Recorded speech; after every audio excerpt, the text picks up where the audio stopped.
জীবনকল্পের শিরোনাম সততা ও মানবতার পথে। আমি নোমায়েত হোসেন।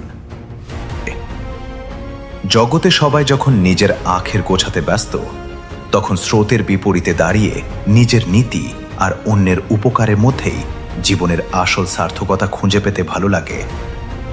আমি মোহাম্মদ নোমায়েত হোসেন, খুব সাধারণ একজন মানুষ যার জীবনটা আবর্তিত হয়েছে সততা, পড়াশোনা, নতুন কিছু শেখার আগ্রহ আর মানুষের প্রতি ভালোবাসা নিয়ে।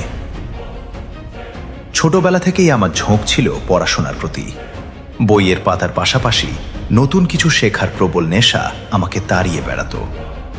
গাজীর ডেইল দারুল উলুম দাখিল মাদ্রাসায় দীর্ঘ 10টি বছর কাটিয়েছি, আর সেখান থেকেই আমার জীবনের ভীত।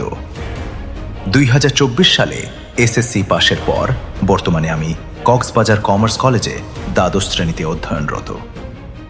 প্রাতিষ্ঠানিক শিক্ষা হয়তো পথ দেখায়, কিন্তু জীবন আমাকে শিখিয়েছে বাস্তবতার কঠিন পাঠ। আমি বিশ্বাস করি, ডিজিটাল যুগে টিকে থাকতে হলে পড়াশোনার পাশাপাশি কারিগরি দক্ষতা অপরিহার্য। আমার কম্পিউটার শিক্ষক শ্রদ্ধেয় তমিজ উদ্দিন স্যারের সান্নিধ্যে এসে আমি নতুন এক পৃথিবীর দেখা পাই।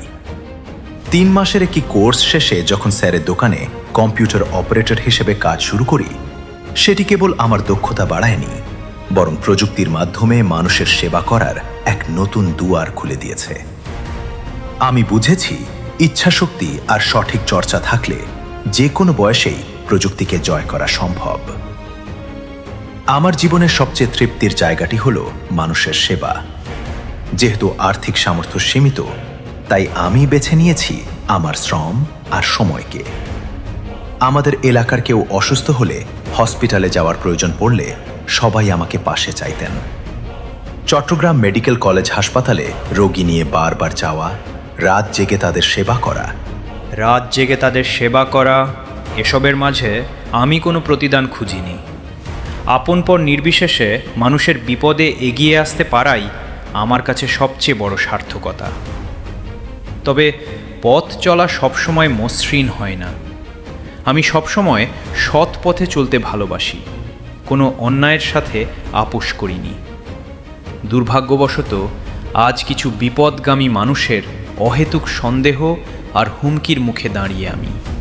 নিরপরাধ হয়েও এমন পরিস্থিতির শিকার হওয়াটা কষ্টের, কিন্তু আমি জানি সত্যের পথে চললে বাধা আসবেই।